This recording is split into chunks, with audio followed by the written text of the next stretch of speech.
നല്ല ചിന്തയിൽ ഉണരുക. ഹൃദയത്തിൽ ആരോടും വെറുപ്പ് തോന്നാതെ പെരുമാറുക. ഒരു ചെറു പുഞ്ചിരിയോടെ സങ്കടങ്ങളെ നേരിടുക. തോറ്റുപോവില്ല എന്ന ഉറച്ച വിശ്വാസത്തിൽ മുന്നോട്ടു പോവുക. ഒരു വ്യക്തിയുടെ ഏറ്റവും വലിയ നിധി അറിവാണ്. രണ്ടാമത്തേത് മക്കൾ. ഏറ്റവും അവസാനത്തെ നിധി മാത്രമാണ് പണവും സമ്പാദ്യങ്ങളും. ബുദ്ധിമാനായ ഒരു പുരുഷൻ ഒരിക്കലും തന്റെ മനോവിചാരങ്ങൾ ഒരു സ്ത്രീയോട് പറയില്ല. നമ്മുടെ കൂടെ ചിരിച്ചവരും കരഞ്ഞവരും അവസാനം വരെ കൂടെ കാണണമെന്നില്ല.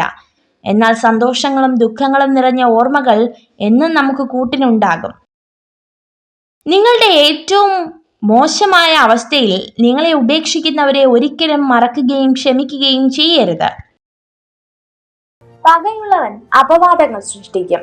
വിഡ്ഢികൾ അത് പ്രചരിപ്പിക്കും. മൂഢന്മാർ അത് വിശ്വസിക്കും. നിങ്ങളുടെ ജീവിതം വളരെ ചെറുതാണ്. ശരിയായ രീതിയിൽ സ്നേഹിക്കുന്നവരെ സ്നേഹിക്കുക, അല്ലാത്തവരെ മറക്കുക. സംഭവിച്ചതിനെല്ലാത്തിനും ഒരു കാരണമുണ്ടാകും. എന്തിനെയാണോ നമ്മൾ ഭയക്കുന്നത് അതിനെതിരെ തന്നെ നമ്മൾ പ്രവർത്തിച്ചു തുടങ്ങണം. കാരണം ചിന്തയിലൂടെ അല്ല, പ്രവൃത്തിയിലൂടെയാണ് ആത്മവിശ്വാസവും ധൈര്യവും വളർന്നു വരുന്നത്. നമ്മുടെ ഭാവി തീരുമാനം എല്ലാവരോടുമായി വെളിപ്പെടുത്താതിരിക്കുക. തീരുമാനം ലക്ഷ്യത്തിലെത്തിയതിനു ശേഷം മാത്രം മറ്റുള്ളവരോട് പറയുക. വിജയിക്കാനായി നിങ്ങൾ പരാജയത്തെ അന്വേഷിക്കണം.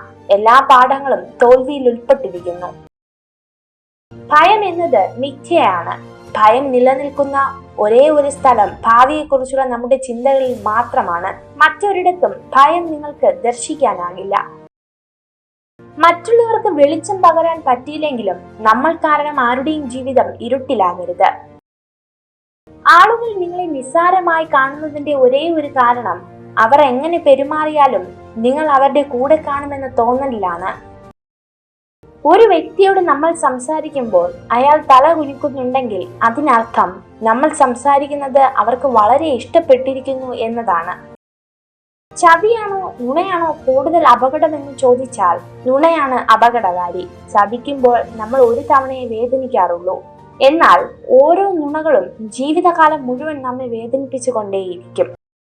ഒറ്റപ്പെടൽ ഒരിക്കലും ജീവിതത്തിലെ ഇരുട്ടല്ല, പലരെയും തിരിച്ചറിയാനുള്ള വെളിച്ചമാണ്. നിങ്ങൾ എത്രമാത്രം ദരിദ്രനായിക്കൊള്ളട്ടെ, നിങ്ങളെ മനസ്സിലാക്കാനും സ്നേഹിക്കാനും കഴിയുന്ന ഒരു കുടുംബമുണ്ടെങ്കിൽ നിങ്ങൾക്കെല്ലാം ഉണ്ട്. ഇന്നേ വരെ നേടിയിട്ടില്ലാത്ത എന്തെങ്കിലും ഒരു നേട്ടം നേടാൻ ആഗ്രഹിക്കുന്നുവെങ്കിൽ നിങ്ങൾ ഇന്നേ വരെ പ്രവർത്തിച്ചിട്ടില്ലാത്ത അത്ര കഠിനമായി പ്രവർത്തിക്കുക. വിശദീകരണങ്ങൾ നൽകാൻ അധികം ശ്രമിക്കാതിരിക്കുന്നതാണ് ചില സമയത്ത് നല്ലത്. കാരണം ചില ആളുകൾ അവർക്ക് ഇഷ്ടപ്പെടുന്നത് മാത്രമാണ് കേൾക്കാൻ ആഗ്രഹിക്കുന്നത്. നമ്മുടെ വ്യക്തിത്വം എന്തു തന്നെയാണെങ്കിലും അത് ത്യജിക്കാൻ നമ്മൾ തയ്യാറാവരുത്. അത് ഏതൊരു തൊഴിൽ മേഖലയ്ക്ക് വേണ്ടിയാണെങ്കിലും മറ്റൊരു വ്യക്തിക്ക് വേണ്ടിയാണെങ്കിലും. നിങ്ങൾ ഈ വീഡിയോ കണ്ടതിന് നന്ദി. ഇതുപോലുള്ള കൂടുതൽ വീഡിയോകൾക്കായി ചാനൽ സബ്സ്ക്രൈബ് ചെയ്യൂ.